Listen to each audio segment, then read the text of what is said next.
Вы на канале Натали Новел, и сейчас я буду готовить 3 блюда на пару дней. Мы точно будем есть творожную запеканку, гречневую кашу с рыбкой жареной, салаты, а также позволим себе жареный картофель с грибами. Хотя, конечно, вполне возможно, что мне захочется приготовить что-то еще. У меня много творога, здесь у меня килограмм 700 грамм творога. И поэтому я хочу сделать творожную запеканку. Она ленивая, поскольку я не буду перетирать сыр через сито и не буду его взбивать блендером. То есть это будет такой ленивый вариант. Здесь у меня уже 8 яиц, полкилограмма сахара. С помощью миксера все это взбиваем. Перемешиваю, чтобы сахар не разлетелся по кухне для начала. Вот, и включаю миксер.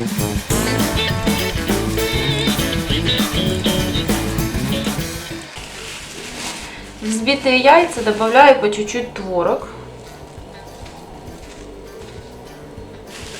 Я буду стараться немножко его перемешать с помощью миксера, пока это будет возможно, а потом возьму специальные насадки для миксера, вот здесь я их приготовила, которые должны использоваться для теста. Если честно, мне они не сильно нравятся, но поскольку это ленивый вариант запеканки, то есть я не хочу тратить много времени на перетирание, честно говоря, очень не люблю это дело, то будет все вот так. Пока здесь немного творога, я все это буду взбивать миксером.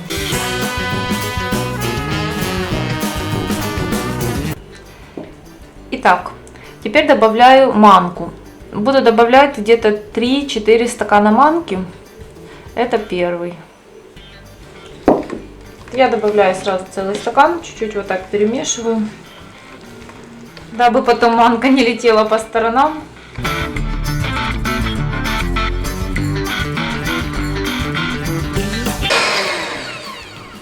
Так, но все равно, как мне кажется, вот эти насадки все равно для жидкого теста, что я и говорила, все-таки буду мешать ложкой. Я добавила сюда 3,5 стакана манки. Золотую середину такую взяла, и тесто получилось у меня не жидкое, но и не слишком густое. Такой средней консистенции, как вы видите. На самом деле, когда готовишь запеканку, здесь все очень сильно зависит от того, какой жирности творог, какой это творог. Творог это вот такой ингредиент непостоянный, поэтому бывает у кого что-то получается, у кого-то что-то не получается по одному и тому же рецепту.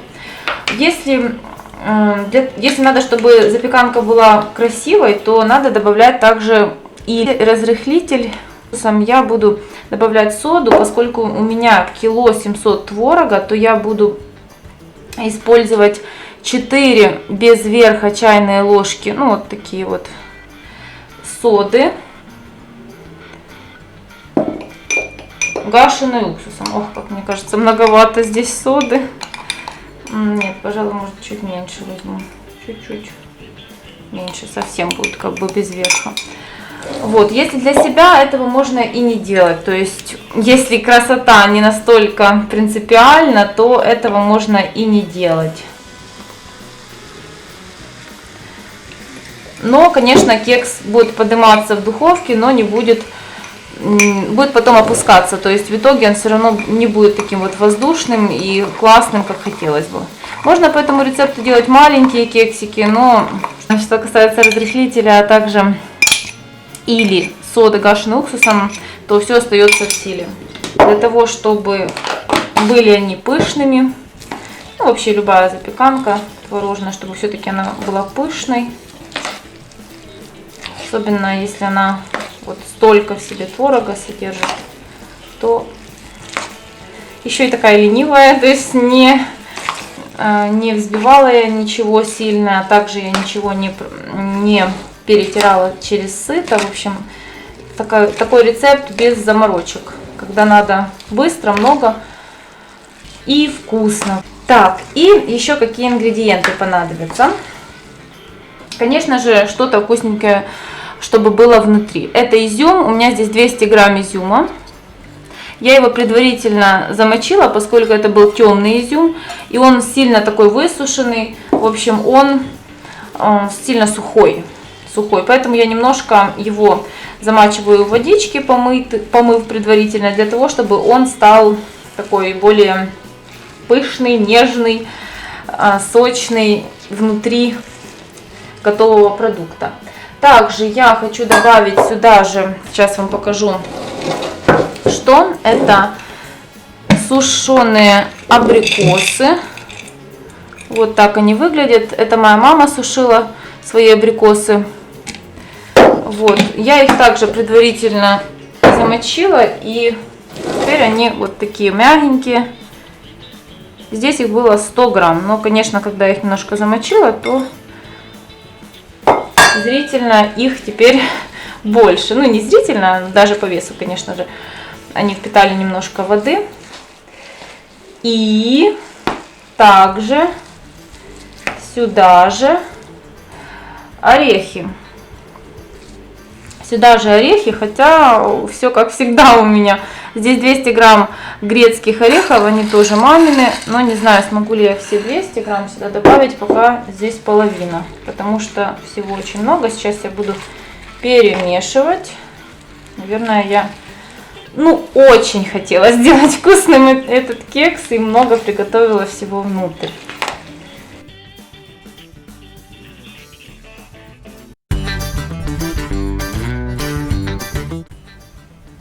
Буду готовить рыбу. Здесь у меня хек северноамериканский. Он был большой, я удалила плавнички. И после этого, когда порезала, в общем, он имеет не очень привлекательный вид такой. Но это не страшно, потому что я все равно буду его готовить в кляре. Кляр я буду делать из яиц, также кукурузной муки. И, возможно, мне понадобится еще водичка. Конечно же, соль и специи. Вот. Я сюда уже добавила 1 столовую ложку муки. Теперь вторая. Вот. Сейчас буду смотреть, что будет получаться. Думаю, еще будет третью. Сразу добавлю. И сейчас пускай поработает чуть-чуть миксер. Но не хочется, чтобы мука разлетелась по кухне, поэтому я сейчас все это перемешаю предварительно.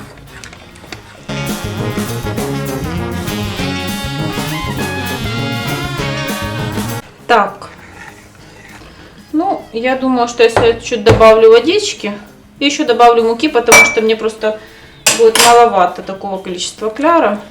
И итого добавила я полстакана воды и где-то 7 столовых ложек сверху кукурузной муки. И у меня было 3 больших куриных яйца. Вот. И на этом, пожалуй, такие составляющие будут закончены. Останутся соль и специи. Так, я добавляю также соль. Соли добавляю, в принципе, в среднем, поскольку рыба у меня уже, конечно же, тоже посолена. И добавлю я, пожалуй, даже не специи, а зелень. Вот, добавлю, у меня есть укропчик вот такой яркий, красивый. Добавлю именно его. Так, раз. И вот такая красивая желтая масса с зеленью у меня готова.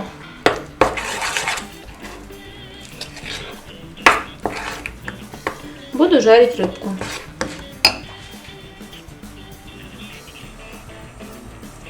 На сковородке уже у меня подсолнечное масло разогретое, поэтому я беру рыбку и аккуратненько ее отправляю в кляр.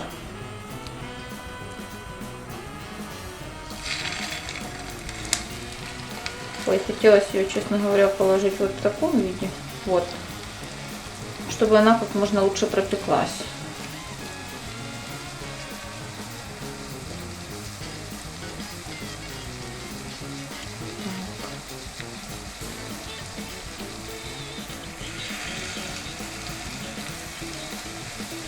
У меня здесь 4 больших хека, вот, поэтому рыбки в принципе много. Надеюсь, что мне хватит здесь кляра на это количество. Но если будет не хватать, то придется все-таки сделать его еще. Или дожарить рыбку без кляра. Вот так плотненько я уложила рыбку на сковородку. И, если честно, я жарю рыбу в кляре всегда накрывая крышкой. Не знаю, вот как вы делаете, мне тоже интересно. Мне кажется, что от этого она не страдает. Вот мне интересно, накрываете ли вы рыбу крышкой, когда это делаете, когда нет. Вот, кстати, насчет зелени, то для этого кляра подойдет вполне также и сушеная зелень, и, конечно же, можно замороженную использовать.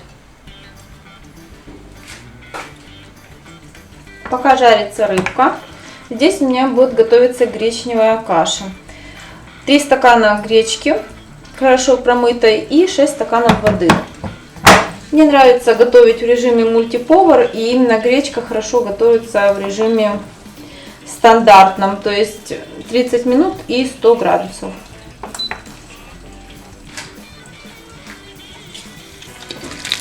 Тем временем, по-моему, уже поджарилась рыбка.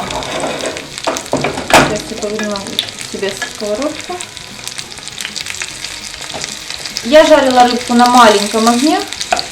Я всегда переживаю за то, чтобы рыба хорошо прожарилась, чтобы не осталось каких-то вероятностей плохо приготовить, то есть плохо термически обработать рыбу. Поэтому я часто готовлю рыбу на минимальных температурных показателях, но при этом долго.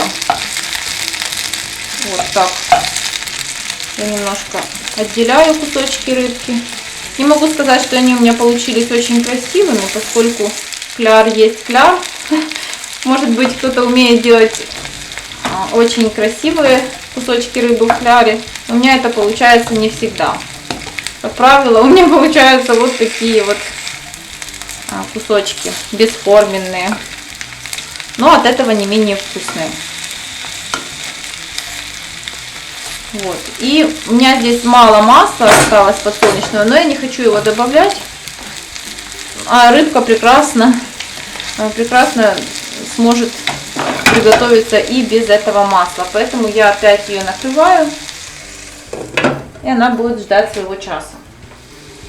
Первая партия рыбы готова.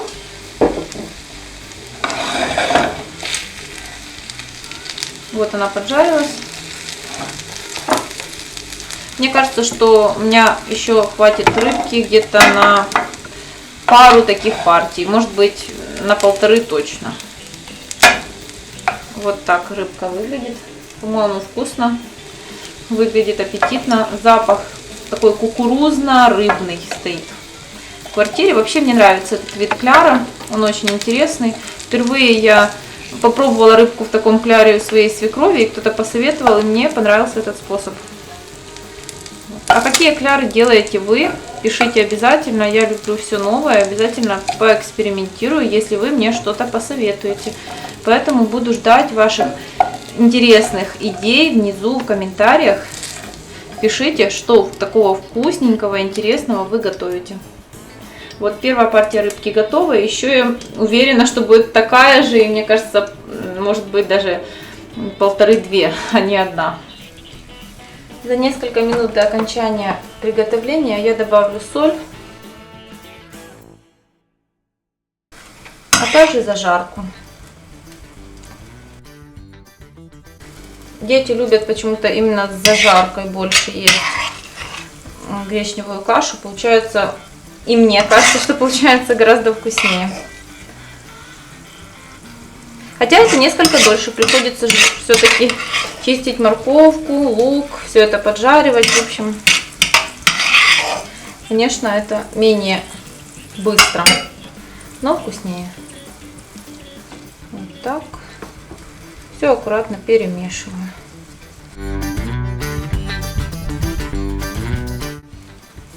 Вот так много гречневой каши я сварила сегодня. Видно, что здесь много моркови и лука. Вот так вкусно будем мы сегодня кушать. И завтра. Как минимум пару дней. А также уже дожаривается моя третья партия рыбки. Ее получилось у меня много. Но это и хорошо. Будет что кушать, поскольку всегда есть работа. Хорошо, когда есть готовая еда. Кстати, мне не хватило кляра, поэтому я еще взяла одно яйцо, добавила водички, кукурузной муки, соль, зелень. В общем, все как всегда. Немножко не хватило, на такое количество у меня ушло все-таки 4 яйца в итоге. А вот на какое количество, спросите меня. 4 больших хека. Получилось 2 больших тарелки. Вот. И вот. Мы сейчас кушать еще не будем, поэтому я просто сюда добавлю зелень, под низом огурцы, сверху помидоры и зеленый лук. Посолю, добавлю нерафинированное растительное масло. И будет вот такой чудесный, простой, самый простой, но как по мне, самый любимый салат. А вы любите вот этот простой, обычный салат огурцы с помидорами?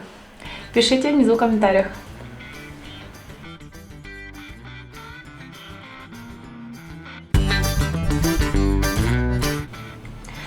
Буду жарить грибы-вешенки с картофелем. У меня они не старые. Я, конечно же, буду отрезать вот такие части, но все-таки сами ножки буду использовать, буду готовить. Постараюсь нарезать их соломкой, как у меня это будет получаться, потому что грибочки маленькие, вот так вот вдоль. Некоторые вообще не порежутся, те, что самые маленькие, а вот останутся такими вот хорошенькими, интересными грибочками. Те, что побольше, конечно же, будут нарезаться больше. Вот так, низ отбрасываю. Упс, эти маленькие еще пойдут, а эти буду нарезать соломкой. Грибы я предварительно не отваривала, так как я уже сказала, что они у меня не старые, молоденькие, такие маленькие.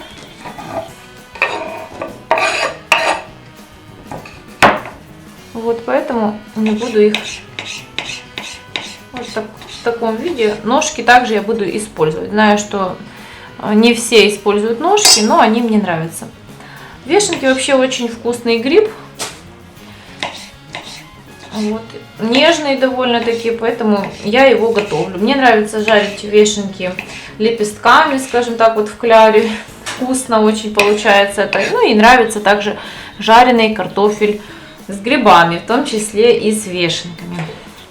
Любите ли вы вешенки? Напишите внизу. Я знаю, что не все все-таки их любят. Вот, но мы хорошо к ним относимся. Единственное, что младшему ребенку не даем пока грибы. Ну, он, слава богу, и сам не сильно просится. Поэтому с этим вопросом все нормально. Грибы порезанные я поставила на огонь. Поскольку они имеют губчатую структуру, то сюда впитывается влага при мытье грибов. И, соответственно, всегда много влаги при жарке. Я предпочитаю, когда жарю грибы, сначала не добавлять сюда ни лук, ни воду, а какое-то время под крышечкой подержать грибы для того, чтобы здесь скопилась влага, и потом уже они чуть-чуть в этой влаге протушатся. И в самом конце, когда влага испарится, я добавлю подсолнечное масло, на котором чуть-чуть и поджарю грибы. Как я и говорила, здесь появилось много жидкости. Сейчас я добавляю сюда лук. И помешаю. Лука я также люблю, чтобы было побольше, поскольку лук придает грибам особый вкус. Вешенки вообще гриб очень интересный, имеет насыщенный грибной вкус. Ну, конечно, если вешенки хорошие, не старые и свежие. По-моему, у меня сейчас как раз такие. Так что именно из-за этого такой вкусный грибной запах стоит на кухне. Вот. Лук я режу полукольцами. Если большая луковица, то вот треть полукольцами. В общем, получается на 6 частей разделена луковица. На 4, а на 6. Вот так, потому что слишком большие кусочки лука тоже будет не очень хорошо потом в картофеле жареном. так. И пока пускай еще потушится. Лук даст свой сок. И пока пускай все потушится, когда я вижу, что пора будет все уже доводить к концу, то тогда я уже открою крышечку, чтобы окончательно испарилась влага. Вода полностью ушла, и я добавляю подсолнечное масло. Оно мне надо для того, чтобы грибы поджарились, были более такие маслянистые. Так, и, конечно же, солю. Больше никаких других специй я добавлять не хочу. Хочу, чтобы чувствовался вкус картофеля и грибов. У меня здесь грибов много для картофеля, поэтому можно будет пожарить. Сейчас будут грибы готовы, я буду добавлять уже в жареный картофель эти грибы. И, соответственно, часть останется, можно будет добавлять следующую партию жареного картофеля завтра, например, или вообще использовать для какого-то другого блюда. Я буду смотреть по ситуации. Кушать жареную картошку каждый день не очень хорошо, поэтому, скорее всего, я сделаю какой-то салат с оставшихся грибов. Может быть и нет. В общем, посмотрим. Посмотрю, какие у меня будут идеи по этому поводу. Вот. И оставляю, чтобы эти грибочки подрумянились, сковородку не закрытой. Грибы я переложила в миску, а сковородку хорошо накалила, добавив подсолнечное масло и отправляю сюда картофель.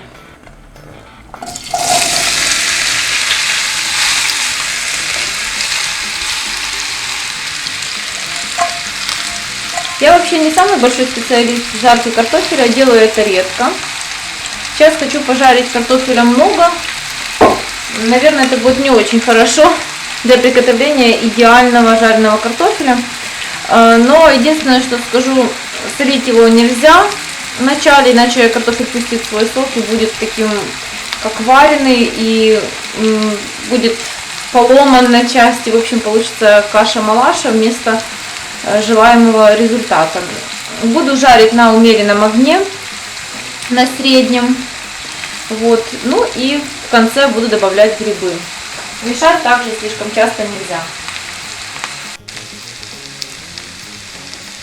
За пару минут до окончания готовки я солю картофель. Вот так. Немножко мешаю. Вот так. Не знаю, насколько идеален будет вкус картофеля, но на вид, в принципе, как мне кажется, неплохо получилось. А также запах стоит очень вкусный. Так, я аккуратненько мешаю, потому как он уже готов. И сверху добавлю грибочки.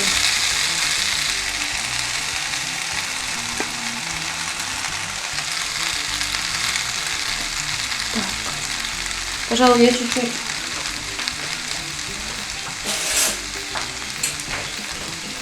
отдельно отберу картофеля младшему, поскольку ему грибы нельзя.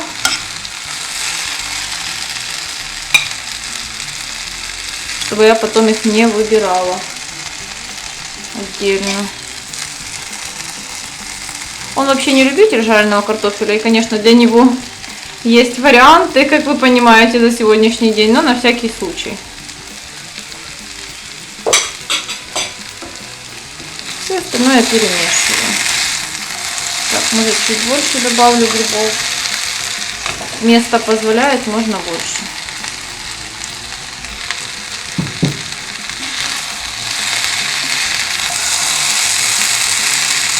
Аккуратненько, чтобы не поломать картофельные шедевры с этой стороны.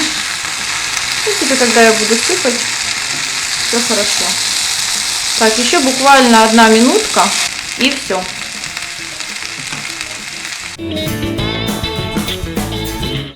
Надеюсь, вам понравились те блюда, которые я сегодня готовила. А также пишите внизу в комментариях, придерживаетесь ли вы какой-то диеты перед летним сезоном, перед тем, как одеть купальник летом, или все-таки тоже себе что-то позволяете, мне очень интересно. Я вам желаю всего самого-самого хорошего и классного настроения на сегодняшний день и не только. Увидимся в следующих видео. Пока!